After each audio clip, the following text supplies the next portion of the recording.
ভালো কাজ করার জন্য 1000 বছর বয়স বাঁচার দরকার নাই। 1600 বছর বেঁচে ছিলেন ফেরাউন, কোনো কাম হয় নাই। বেঁচে ছিলেন সাদ ইবনে মুআজ রাদিয়াল্লাহু তাআলা আনহু, মাত্র 5 বছর। 35 বছর বয়সে ইন্তেকাল করেছেন। ঈমান আনছেন 30 বছর। ইসলাম পাইছেন কয় বছর? 5 বছর। 30 বছর বয়সে ইসলাম কবুল করলেন সাদ ইবনে মুআজ। বদরে অংশগ্রহণ করলেন, বদর। ওহদে অংশগ্রহণ করলেন। খন্দকের পরীক্ষা খননের সেই যুদ্ধে তিনি অংশগ্রহণ করলেন। আক্রান্ত হলেন শত্রুর দ্বারা, রক্তাক্ত হয়ে গেলেন। রক্ত স্রোত বন্ধ হলো না, রক্তক্ষরণ হতে হতে রক্ত শূন্যতায় পড়ে সাদ ইবনে মুআজ দুনিয়া থেকে বিদায় নিলেন। নবীর কানে সংবাদ গেল, হুজুর মদিনার সাদ বিন মুআজ শাহাদাত বরণ করেছে। সঙ্গে সঙ্গে রাসূল বলেন, তোমাদের বলতে হবে না, কারণ সাদ ইবনে মুআজের মৃত্যুতে ইহতাজ্জাতিল আরশ, আমার আল্লাহর আরশ পর্যন্ত কেঁপে উঠেছে। আরশ পর্যন্ত কাঁপে। আমলের জন্য যুগ যুগ ধরে বাঁচার দরকার নাই। সামান্য জীবনও যদি হয়, ঈমান নষ্ট করে বাঁচবো না ঈমান রক্ষা করে বাঁচবো? বলেন বলেন বলেন বলেন বলেন। ঈমান নষ্ট করে না রক্ষা করে বাঁচতে হবে। ঈমানকে নষ্ট করা যাবে না, ঈমানকে ধ্বংস করা যাবে না। আর একজন সাহাবীর কথা মনে হয়ে গেল, ঈমান তারা কেমন করে যত্ন করে ঈমান এনেছেন, দুনিয়া বিক্রি করে দিয়েছেন।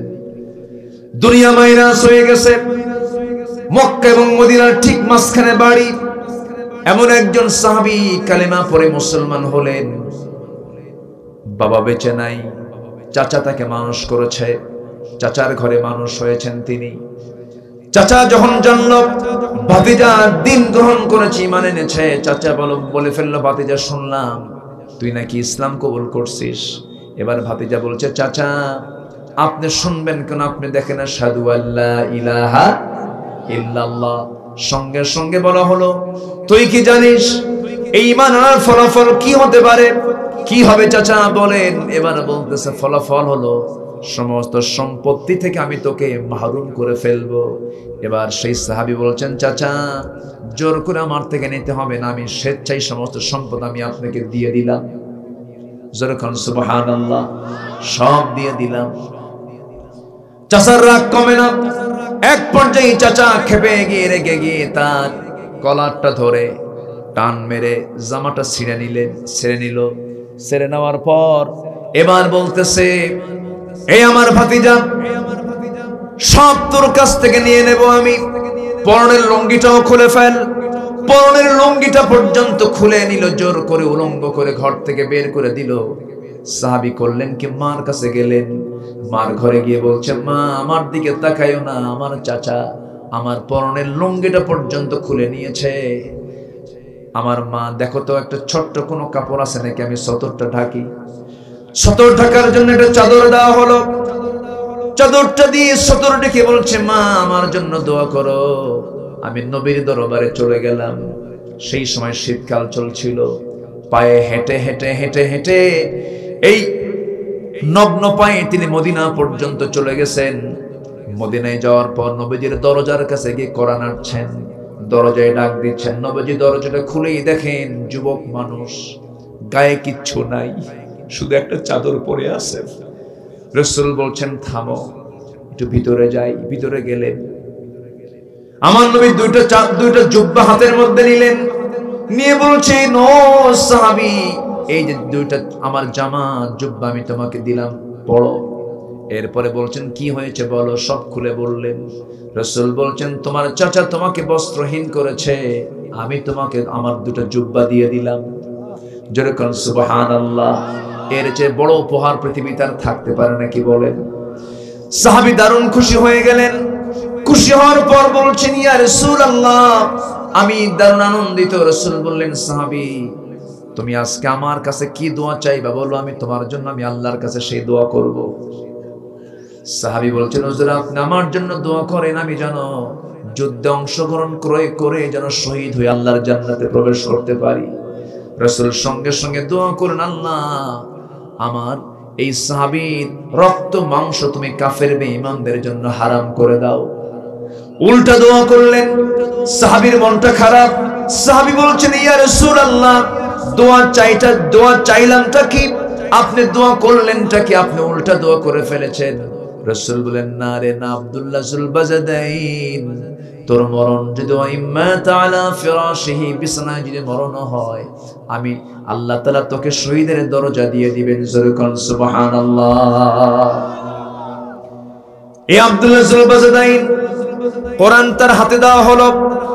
সাহাবীদের সামনে বসে যখন কোরআন তেলাওয়াত করেন, চিৎকার মেরে মেরে কোরআন পড়েন, সাহাবীরা বলছেন, ইয়া রাসূলুল্লাহ, ইয়া হাবিবাল্লাহ, আমরা একটা সাহাবীকে পেয়েছি, সেই সাহাবী এত চিৎকার করে করে কোরআন পড়ে আমাদের কষ্ট হয়।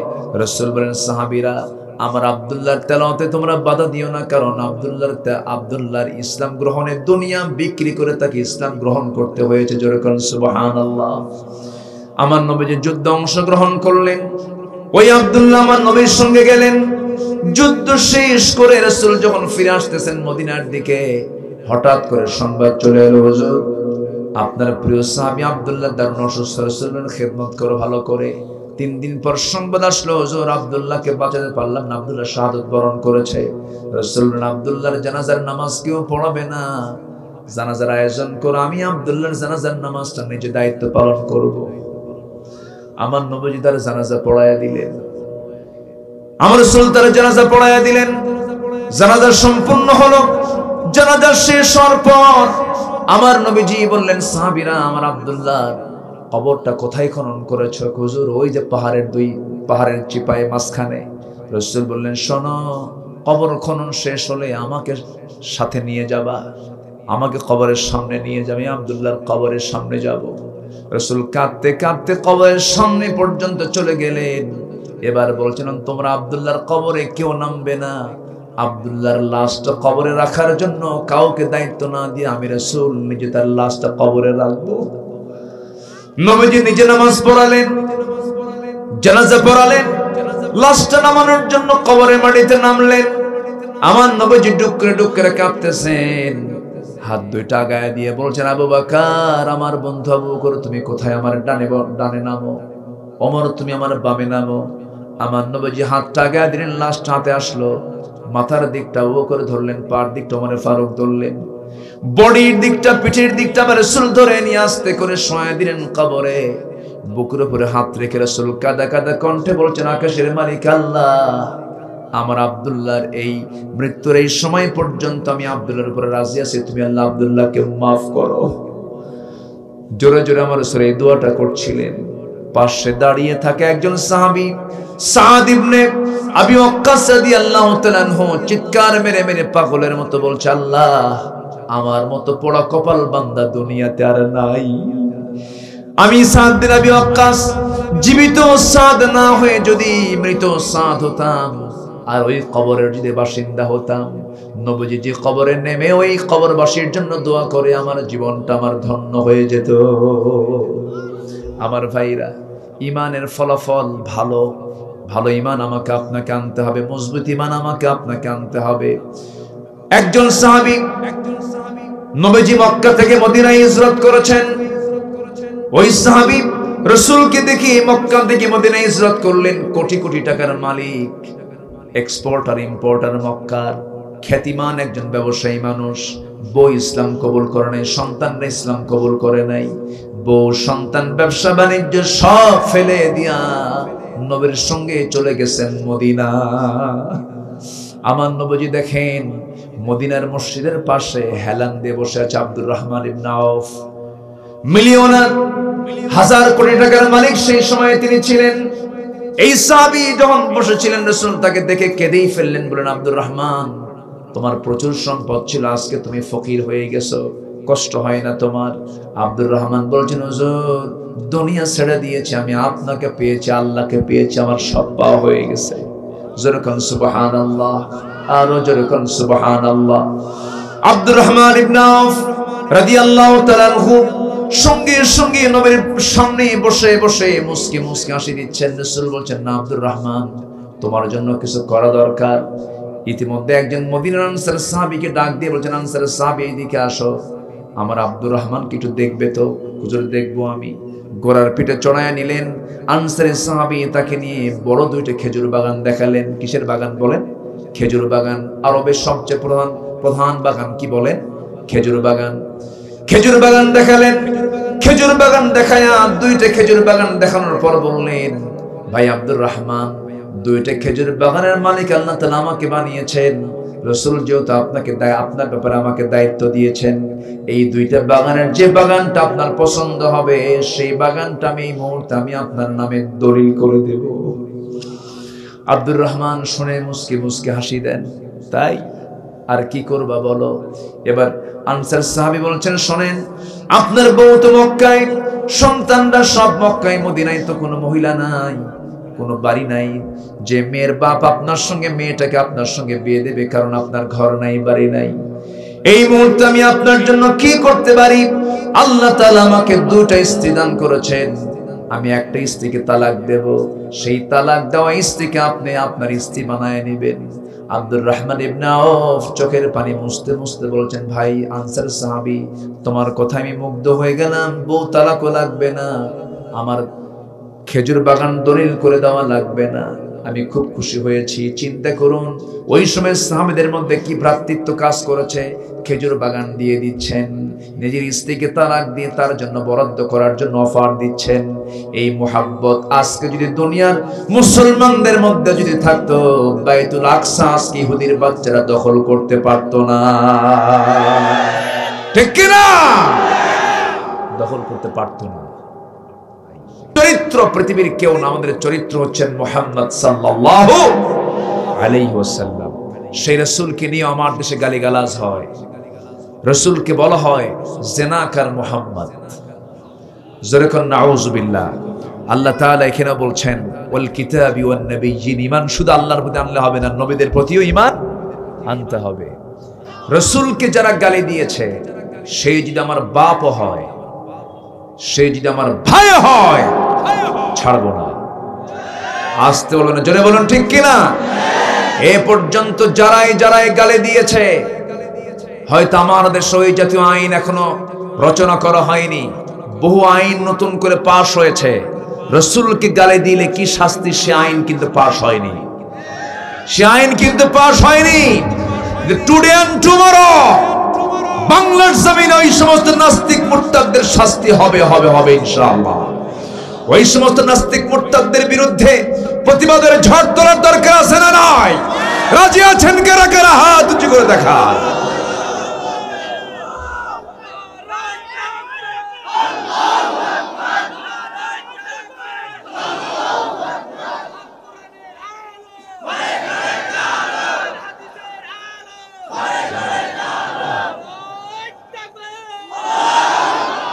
আল্লাহ তুমি সবার হাতকে কবুল করো, জোরে বলি আমিন, আরো জোরে আমিন।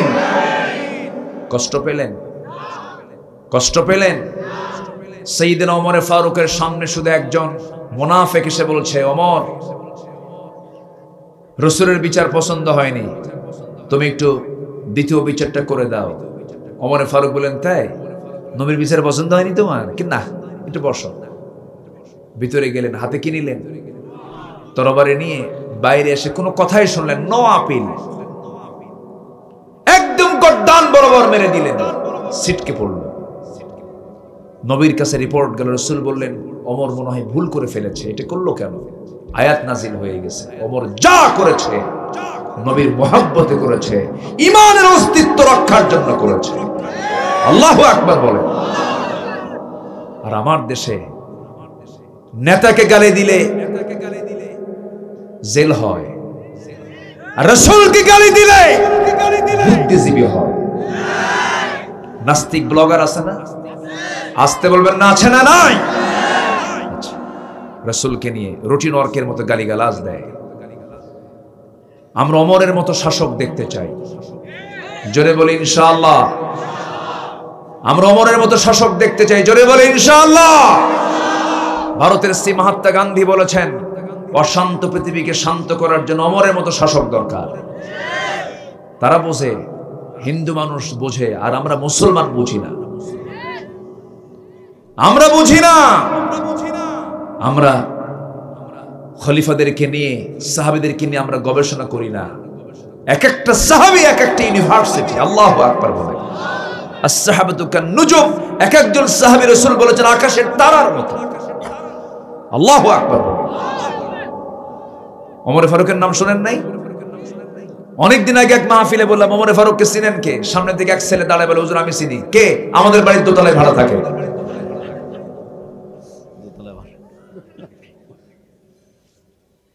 সাইয়েদনা আলী, ওমর, ওসমান কি ছিলেন এক একজন। আবু বকর একজন অনর মানুষ ছিলেন, দৃঢ়চেতা। আমরা আবু বকরের মতো দৃঢ়চেতা হব, ওমরের মতো সাহসী হব, ওসমানের মতো লজ্জাশীল হব, দানবীর হব, আলীর মতো লড়াকু সৈনিক হয়ে বাতিল শক্তির মোকাবেলা করব আমরা। আল্লাহু আকবার। আলী কি মেধাবী ছিলেন। আল্লাহু আকবার। রাসূল কারীম সাল্লাল্লাহু আলাইহি ওয়াসাল্লাম মাঝে মাঝে তার সঙ্গে বলতেন, কথা বলতে বলতে রাসূলকে পর্যন্ত তিনি আটকায় দিতেন মাঝে মাঝে।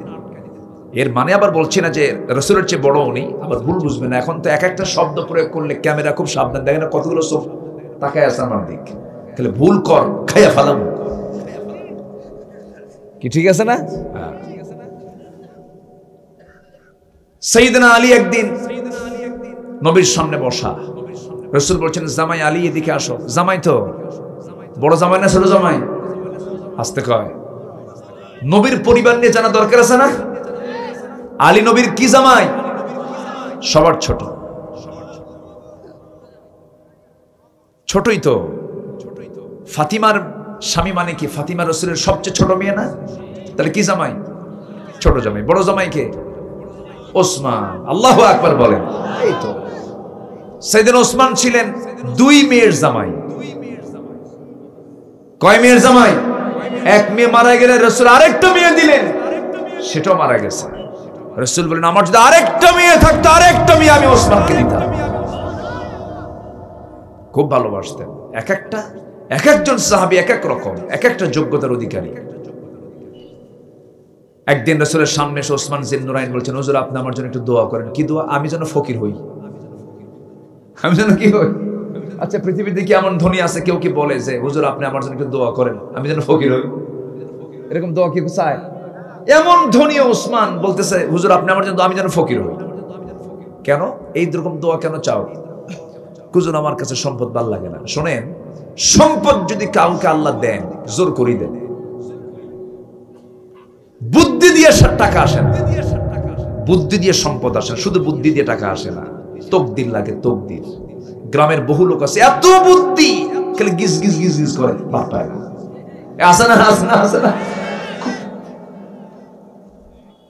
আবার কিছু কিছু আছে বোকা শোকা, কিচ্ছু বোঝে না, টাকার অভাব নাই। আসে না? আসে না? আসে না? রিজিক আসে কার পক্ষ থেকে? আল্লাহর পক্ষ থেকে। রাসূল বলেন ওসমান তুমি উটের পিঠে যখন বসো, খাওয়ার প্রয়োজন হলে কেমন করে খাও?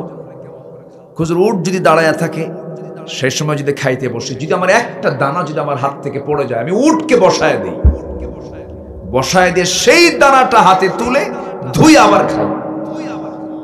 রাসূল বলেন তোমার রিজিক তো কোনোদিন ফুরাবে না, তোমার সম্পদ আরো বাড়বে, ডাবল হবে, ডাবল হবে। জোরে কোন সুবহানাল্লাহ।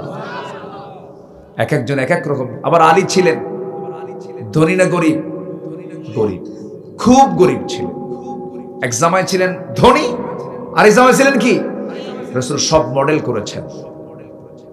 রাসূল গরিবের সঙ্গে বিয়ে দিয়েছেন সবচেয়ে পছন্দের মেয়েকে। রাসূল ছিলেন ধনীর বন্ধু না গরিবের বন্ধু? বলেন বলেন, ধনীর বন্ধু না গরিবের বন্ধু? রাসূল গরিব না হয়ে রাসূল গরিব হয়ে কি হয়েছেন? গরিবের বন্ধু হয়েছেন। আর আমার দেশে বিভিন্ন জায়গায় লেখা থাকে গরিবের বন্ধু কয়েক হাজার কোটি টাকার মালিক। আছে না নাই? আমরা দেশকে এত মহাব্বত করি, দেশের টাকা বাইরে পাচার করি। কত বড় বুজুর্গ আমরা, তাই না? আল্লাহ আমাদেরকে ভালো বানান। জোরে বলি আল্লাহুম্মা আমিন। আরো জোরে আল্লাহুম্মা আমিন। আমার দিকে তাকান। সাইয়েদনা আলী রাসূলকে নিয়ে বসেছেন খেতে। তো খেজুর খেতে খেতে রাসূল মজাও করতেন।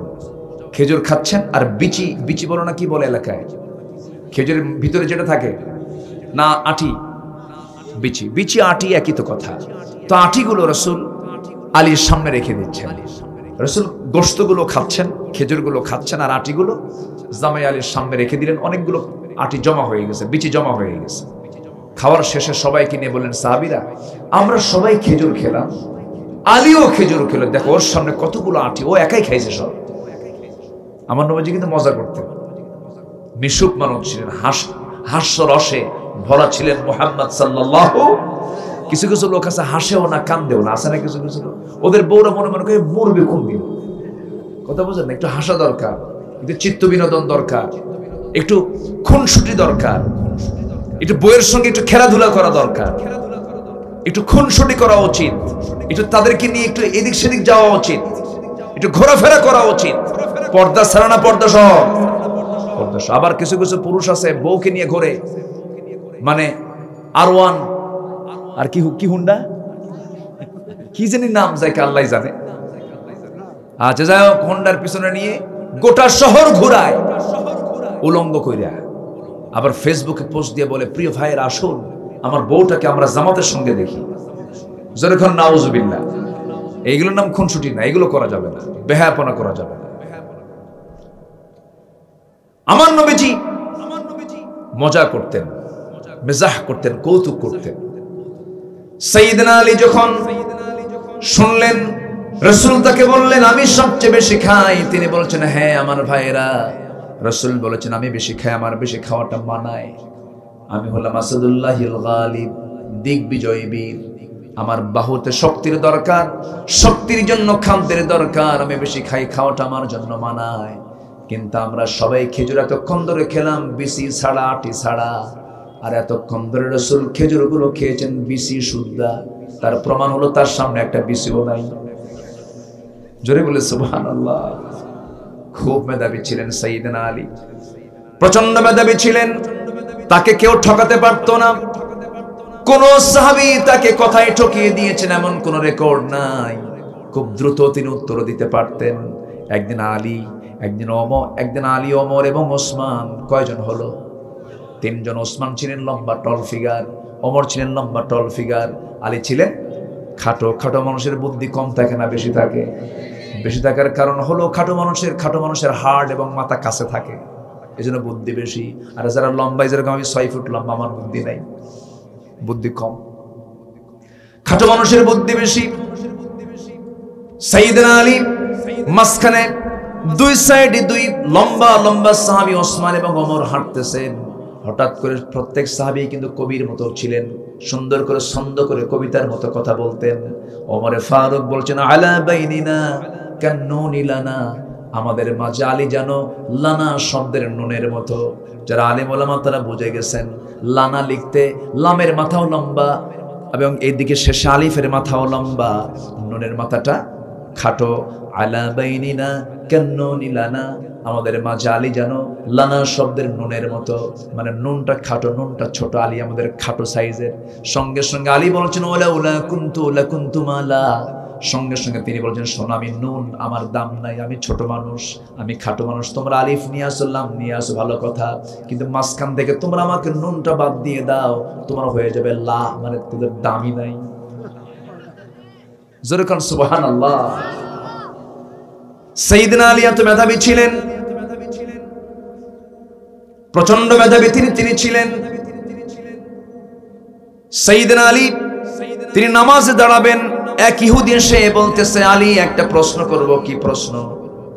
বলো তো আলী, এই পৃথিবীতে কোন কোন প্রাণীগুলো ডিম থেকে আসে, কোন কোন প্রাণীগুলো মার পেট থেকে সরাসরি বাচ্চা হয়ে আসে?